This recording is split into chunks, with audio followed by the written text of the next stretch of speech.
Hello friends, welcome back.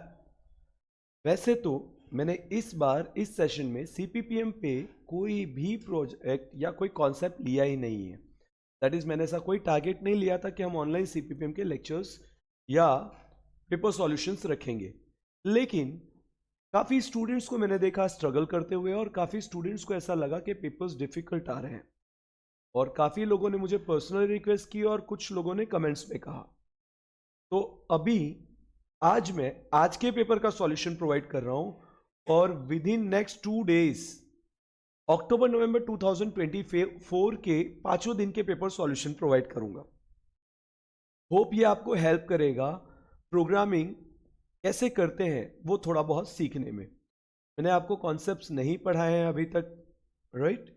तो मैं ये नहीं बोल रहा हूँ कि मेरे कॉन्सेप्ट्स आप पढ़ाने का तरीका आपको समझ में आएगा, बट आप कोशिश कीजिए कि प्रॉब्लम सॉल्विंग अप्रोच जो मैं यूज कर रहा हूँ वो आप यूज कर सको। तो हम सीधे से सीधे चलते हैं आज के पेपर पे। यानी आज जो क्वेश्चन पूछा गया था दिसंबर 2025 डे 1, दो क्वेश्चंस पूछे गए थे 10-10 मार्क्स में। पहला क्वेश्चन था write a C program to check whether the number is palindrome और नॉट। दूसरा क्वेश्चन था write a program to find the sum of the following series up to n terms. यानी एक सीरीज दे दी है 1, 4, 9, 16, 25, उस सीरीज को solve करना है और उसका सम प्रिंट करना है। एट द सेम टाइम एक प्रोग्राम बनाना है जो चेक करे नंबर पैलिंड्रोम है कि नहीं। पहले तो अपने आप से पूछो कि करना क्या है। यूजर से एक नंबर लेना है और चेक करना है ये नंबर पैलिंड्रोम है या नहीं। नंबर पैलिंड्रोम कब होगा? जब नंबर को सीधा रीड करने पे और उल्टा रीड करने पे दोनों ही सिचुएशन में नंबर का आउटपुट या नंबर की वैल्यू चेंज नहीं हो रही है। समझ आया? For example if I take 1, 2, 3, कौन सी वैल्यू ली? 1, 2, 3। तो क्या होगा? 1, 2, 3 is not a palindrome number. Why? Because हम उसको रिवर्स करेंगे तो इट विल बी 3, 2, 1, राइट? और अगर 1, 2, 1 लेते हैं तो 1, 2, 1 is a palindrome number. Why? Because उसको सीधा पढ़े या उल्टा पढ़े दोनों टाइम में मीनिंग सेम आएगा। तो फ्रेंड्स हम ये दोनों ही प्रोग्राम सॉल्व करके देखते हैं और मैं फिलहाल इस प्रॉब्लम को सॉल्व करने के लिए टर्बो सी एप्लीकेशन यूज करने वाला हूं। तो टर्बो सी के पास चलते हैं। Now if you are appearing in exam तो मैं हमेशा सजेस्ट करता हूं कि आप एक फोल्डर बना लो और उस फोल्डर में ही अपने डेटा सेव करो। बट अगर आपको वो डिफिकल्ट लग रहा है तो आप यहां से टर्बो सी स्टार्ट करो और फाइल मेन्यू में जाके न्यू ले लो। सबसे पहला काम फाइल मेन्यू में जाके फाइल सेव करना। फाइल का एक्सटेंशन कंपलसरी डॉट सी रख दो। मैं पहला प्रोग्राम सॉल्व कर रहा हूं तो Q125 डॉट सी रखते हैं, मतलब क्वेश्चन 1 ईयर 25 का सॉल्व कर रहे हैं, राइट? सबसे पहले जो काम करना है उसको डेफिनेशन के फॉर्म पे लिख देते हैं। Write a program to check number is palindrome और नॉट। क्लियर हो गया? मुझे नंबर पैलिंड्रोम है या नहीं ये चेक कराने का प्रोग्राम लिखना है। Okay, done. यहां पे pre processor include cdo.h standard input output header file है ये, राइट? मुझे यूजर से printf scanf जैसे फंक्शन पे वैल्यू लेनी है या डिस्प्ले करानी है, यानी इनपुट लेना है या प्रिंट करना है, तो मुझे इस फाइल की जरूरत पड़ती है। Preprocessor include conio.h console input output clear screen get ch जैसे फंक्शंस क्लियर यूज करने के लिए, राइट? यहां लिखते हैं void main round bracket curly brackets. देखो मैंने मेरे प्रोग्राम का स्ट्रक्चर रेडी कर लिया। अब सबसे पहला challenge, write a program to check number is palindrome और नॉट। नंबर पैलिंड्रोम है या नहीं ये कैसे पता चलता है? तो सबसे पहले नंबर को रिवर्स कराएंगे। मैं हमेशा कहता हूं पहले स्टेटिक प्रॉब्लम लो, मतलब एक n नाम का वेरिएबल लेते हैं जिसकी वैल्यू रख देते हैं 1, 2, 3। इसका रिवर्स क्या होगा? 3, 2, 1। ओके, कॉमा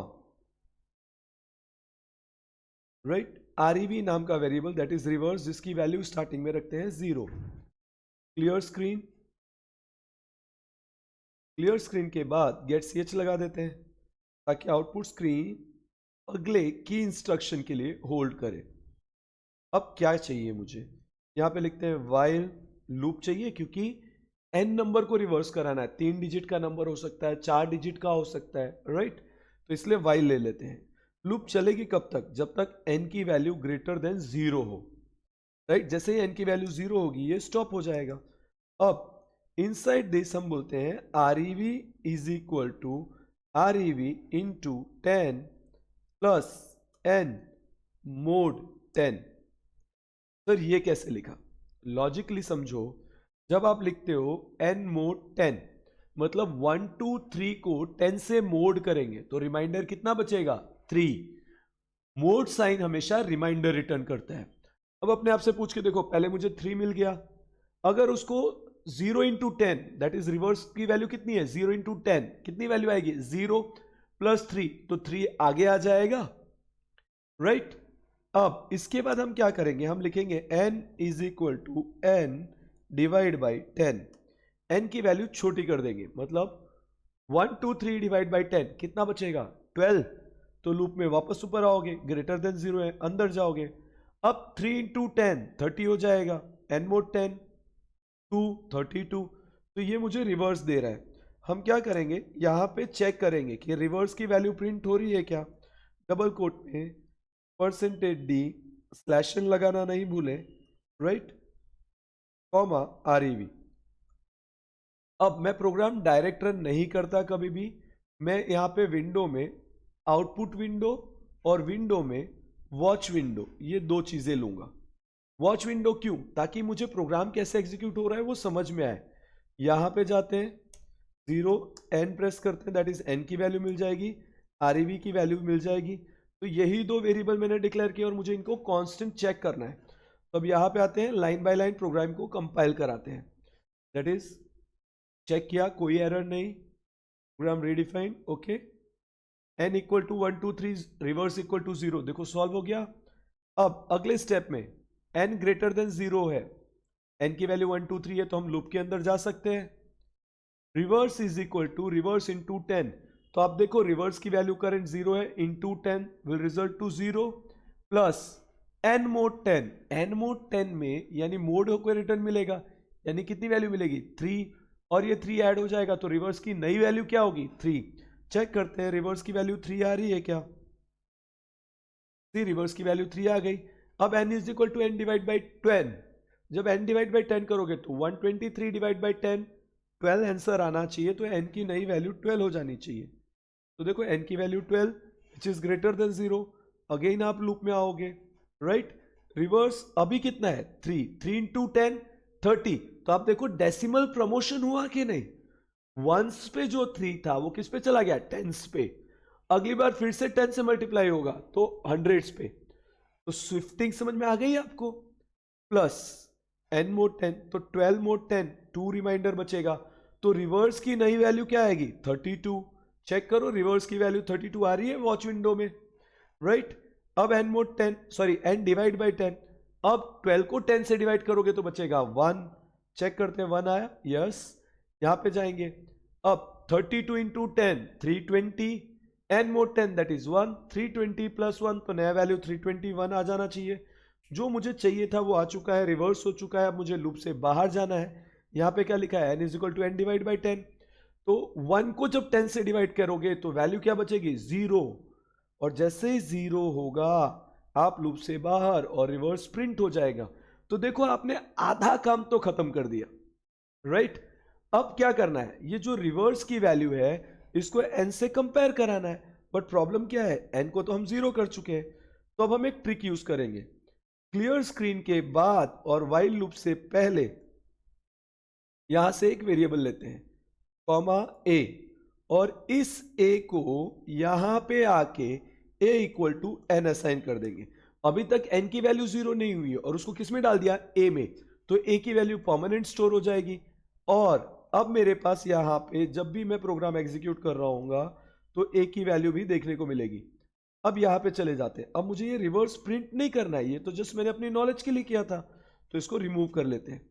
एक्चुअल में मुझे करना क्या है, अब मुझे ए में एन की वैल्यू पुरानी वाली यानी 1 2 3 वाली पड़ी है, और रिवर्स में 1 2 3 की रिवर्स वैल्यू एन 3 2 1 पड़ी है। तो चेक कराना है if A equal to R E भी होगा, तो मैं लिखूंगा print F number is palindrome.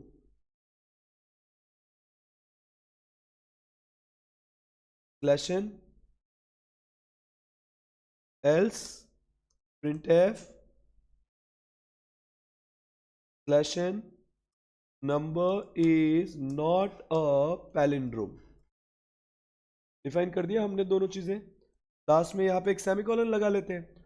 अब आप चाहो तो लाइन लाइन बाय फिर से चेक कर सकते हो। देखो चेक करते हैं, सेव किया, right, n equal to 1 2 3, reverse equal to 0, logic same है। अब देखो a की वैल्यू n 1 2 3 हो गई। अब n यहां पे आएगा। अब आपको स्टेप पता है, आरईबी की वैल्यू 0 थी, 0 इंटू 10 0, n मोड 10 तो 3 निकलेगा और 3 ऐड हो जाएगा, तो रिवर्स की नई वैल्यू 3 हो जाएगी। अब ध्यान से देखो a की वैल्यू चेंज नहीं हो रही है, राइट। अब n डिवाइड बाई 10 करोगे तो n की वैल्यू कितनी बचेगी, 12। चेक करते हैं, देखो 12 आया, 12 ग्रेटर देन 0 है, अंदर गए 12। अब रिवर्स की वैल्यू कितनी है, 3, 3 इंटू 10 30, अगेन शिफ्टिंग, जो वंस के प्लेस पे था वो किस पे गया, टेंस के प्लेस पे, राइट। 12 मोड 10 करोगे 2 बचेगा, 30 प्लस 2 32 आएगा आंसर। चेक करो रिवर्स की वैल्यू 32, ए अभी भी 1 2 3 है। नेक्स्ट एन की वैल्यू 1 एंड वी नो कि यहाँ पे 321 हो जाना है, यहाँ पे 0 हो जाना है। 0 होने के साथ ए इक्वल टू रिवर्स मैच नहीं हो रहा है। चेक करो रिवर्स की वैल्यू 3 2 1, ए की value 1 2 3, print F number is not a palindrome. काम खत्म हो गया। अब क्योंकि मुझे बोला गया है कि पैलिंड्रोम है कि नहीं वो चेक करें, तो हम इसी प्रोग्राम में 1 2 3 की जगह पे 1 2 1 रख के देखते हैं। डन। अब इसी प्रोग्राम को रन कर लेते हैं। अब मैं डायरेक्ट रन करूंगा, right, save, number is palindrome आ गया। आपको कहा गया है कि यूजर से वैल्यू आनी चाहिए, कोई बात नहीं, CLR के जस्ट बाद में हम लिखेंगे print F enter number to check whether. अगर आप सीधा सीधा लिखना चाह सकते हो तो आप enter number to check palindrome directly लिख देते हैं शॉर्ट में। मैसेज आप कुछ भी लिख सकते हो, इससे कोई फर्क पड़ता नहीं है, सिर्फ यूजर को समझ में आए ऐसा लिखना चाहिए। और फिलहाल मैं ही चेक कर रहा हूं इस प्रोग्राम को, तो मुझे यूजर का उतना टेंशन लेने की जरूरत नहीं है। सीधे सीधे लिखेंगे स्कैन ऐप यूजर से इनपुट लेने के लिए, double quote %d comma address of A, sorry address of N. अब इसी प्रोग्राम को आप रन करो, आप 1 2 1 डालो पैलिंड्रोम, आप वापस रन करो 1 2 3 डालो नॉट अ पैलिंड्रोम। चेक कर लो, हमने एक नंबर इनपुट कराया और वो पैलिंड्रोम है या नहीं वो चेक करा लिया, तो हमारा क्वेश्चन 1 कंप्लीट हो गया। कोई वैलिडेशन के लिए नहीं भागेंगे हम इसको यहां से कर देंगे क्लोज, राइट। अब F5 करते हैं, फाइल में जाते हैं, इस फाइल को सेव कर देते हैं, राइट। अब क्वेश्चन 2 क्या था वो आपको याद होना चाहिए। सीरीज थी 1 4 9 देन 16, राइट। न्यू प्रोग्राम ले लेते हैं, फाइल में जाएंगे, न्यू में जाएंगे, फाइल में जाएंगे, सेव में कौन सा क्वेश्चन सॉल्व कर रहे हैं, Q2 अंडरस्कोर 25.c। क्लियर है। हेडर फाइल रख देते हैं, pre processor include cdo.h, definition लिखना रह गया है मेरा, राइट। तो हम यहाँ पे डेफिनेशन प्रोवाइड करते थे, मल्टी लाइन डेफिनेशन यूज कर रहा हूं मैं यहाँ पे। क्या बोला गया था, सीरीज बोली गई थी 1 4 9 16 25 और डॉट डॉट डॉट, यानी यूजर एन की जो वैल्यू डाले। दूसरा याद करने के लिए मुझे इसका सम करना है, कोई बात नहीं, पहले सीरीज प्रिंट कराना हमारे लिए इंपॉर्टेंट है। हेडर डालेंगे include conio dot H void main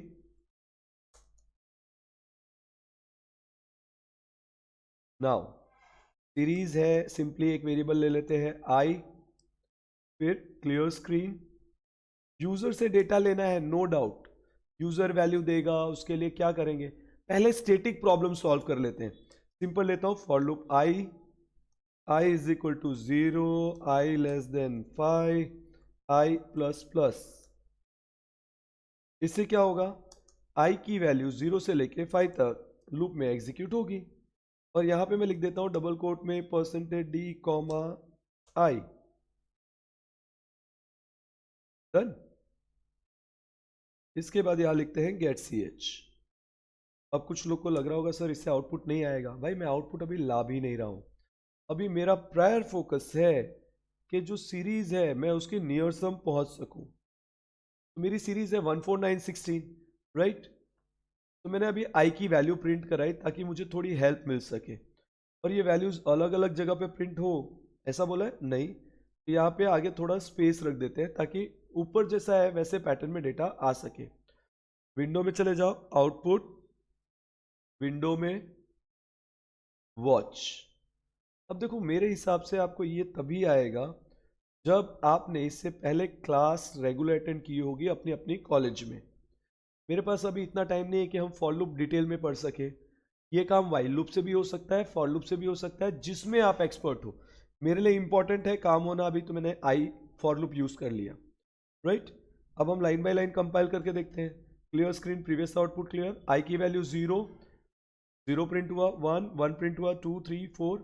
तो देखो 1 2 3 4 तो बराबर है, मुझे 0 नहीं चाहिए। तो मैं यहाँ चला जाता हूँ, यहाँ पे क्या कर देते हैं 1 और यहाँ लिखते हैं 6। तो 1 4 9 25 का। आपको बोलते सर 1 2 3 4 आ रहा है, मुझे तो 1 4 9 चाहिए। पेशेंस, ध्यान से देखो। 2 का स्क्वायर कितना आएगा 4, 3 का स्क्वायर कितना आएगा 9, 4 का स्क्वायर 16, 5 का 25। तो अब स्क्वायर कैसे करेंगे, simply write down I into I. Check करते हैं नंबर सीरीज आ रही है क्या। Will go line by line again. देखो जब आई की वैल्यू थी 1 तो मुझे आउटपुट मिला 1, आई की वैल्यू 2 मुझे आउटपुट मिला 4, आई की वैल्यू 3 मुझे आउटपुट मिला 9, आई की वैल्यू 5 आउटपुट सॉरी 4 16, आई की वैल्यू मिली 5 25। तो मुझे जो डेटा चाहिए था, सीरीज चाहिए थी, वो जनरेट हो गई मेरी। आधा बैटल तो हमने कंप्लीट कर लिया। अब क्या बचा, सम। सम बचा है तो हम सम भी ले लेंगे, राइट। सीधे सीधे यहां आ जाते हैं आई के पास, क्योंकि जब तक आप वेरिएबल डिक्लेयर नहीं करोगे आप उसे यूज नहीं कर सकते। यहां लिख देते हैं सम इक्वल टू 0। यहां नीचे जाते हैं, लिखते हैं sum equal to sum plus I into I, यानी आई का स्क्वायर होके सम में ऐड होगा और वो सम को हर बार अपडेट कर देगा, राइट। अब प्रिंट कराने से पहले यहां पे जाके सम की वैल्यू चेक कर लेते हैं। Check line by line, clear screen, I की वैल्यू 1, सम की वैल्यू 0, एग्रीड। देखो सम 1 हो गया, आई की वैल्यू 2, आई का स्क्वायर कितना होगा 4, 4 प्लस 1 5, तो सम की नई वैल्यू क्या हुई 5। अब आप यहां से कैलकुलेशन लगा सकते हो, 9 प्लस 5 14। इजी था ना फ्रेंड्स, को कॉन्सेप्ट देखो कितना इजी था, राइट। इतना इजी पेपर पूछा था आज। अब आप सोचो आप आज क्या करके आए हो, राइट। आपको क्यों डिफिकल्टी हुई, आपने क्वेश्चन को ब्रेक किया था ठीक से। अगर नहीं तो अगली बार के लिए प्रैक्टिस हार्ड। और जिनकी एग्जाम्स अभी आज नहीं हुई है, कल होने वाली है या फ्यूचर में 2-3 दिन बाद होने वाली है, उनके लिए सुफिशिएंट टाइम है कि वो इस पे अच्छे से प्रैक्टिस करें। आप जितनी ज़्यादा प्रैक्टिस करोगे उतने परफेक्ट होगे, राइट। अब क्योंकि मैंने इसे सॉल्व कर लिया है और मेरा आउटपुट आ रहा है तो मैं डायरेक्ट रन करना प्रेफर करूंगा। देखो 1 4 9 16 25 जिसका सम आ रहा है 25। अब क्वेश्चन में बोला है n नंबर की सीरीज, तो हम सिंपली चले जाएंगे यहां पे कॉमा n और यहां पे लिखेंगे n और इसके पहले यहां पे लिख देंगे printf enter number, scanf double quote में %d, comma address of n। Done. Run करते हैं, 5 इनपुट करते हैं, क्या हुआ 1 4 9 16। समेशन करके देखो, 16 + 9 15 + 4 sorry 16 + 9 that is 25 + 4 that is 29 + 1 that is 30। अब जब आप रन करोगे कंट्रोल F9 करके, सपोज 5 सेम। अब कोई बोलता है सर मैं 5 तक लिख रहा हूं तो 5 तक का डेटा आना चाहिए। सिंपल है, या इक्वल टू लगा दो, रन करो। If you right 5 you will get data till 5, if you run right 6 you will get data till 6। Solve हो गया। इतना इजी था ये पेपर। क्वेश्चन 1 भी सॉल्व किया, क्वेश्चन 2 भी सॉल्व किया। ये करंट पेपर हमने सॉल्व किए दिसंबर 2025 डे 1 के। फ्रेंड्स, अगर आप चाहते हो कि हम अक्टूबर नवंबर 2024 के पेपर भी सॉल्व करके उसके वीडियोस इस तरह आपके लिए अवेलेबल कराएं, तो संडे इवनिंग से पहले ये वीडियो एटलीस्ट 100 स्टूडेंट्स देखने चाहिए। अगर 100 स्टूडेंट्स तक आप ये वीडियो पहुंचा रहे हो तो डेफिनेटली संडे इवनिंग हम अक्टूबर नवंबर 2024 के प्रीवियस पेपर्स के सॉल्यूशंस पोस्ट करना शुरू कर देंगे। एंड आई विल ट्राई कि मंडे इवनिंग के पहले पहले अक्टूबर नवंबर के सारे पेपर आ चुके रहे, इवन मार्च अप्रैल 2025 के भी। बट इंपॉर्टेंट थिंग, मेरे एक बार प्रॉब्लम को सॉल्व करने से आपको आ जाएगा, ये बिल्कुल गलत है। आप जितनी प्रैक्टिस करोगे उतने परफेक्ट होगे। आप अगर देखो तो मैंने पूरा प्रॉब्लम एक बार में सॉल्व नहीं किया, मैंने प्रॉब्लम के छोटे छोटे टुकड़े किए। जैसे पहले वाले प्रोग्राम में मैंने पहले रिवर्स किया फिर कंपेयर कराया।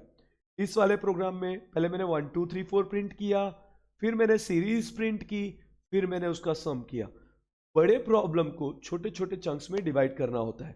तो देखते हैं आप संडे इवनिंग के पहले इसे 100 स्टूडेंट्स तक पहुंचा पाते हो या नहीं। If 100 students see this video, it is my commitment कि आपको 100% प्रॉब्लम सॉल्यूशन अक्टूबर नवंबर के पेपर का भी मिलेगा। राइट? मुझे like, subscribe, comments not interested. Students का बेटरमेंट होना चाहिए, आपकी ग्रोथ होनी चाहिए। Thank you so much friends, keep learning, keep growing, keep enjoying. Thanks a lot.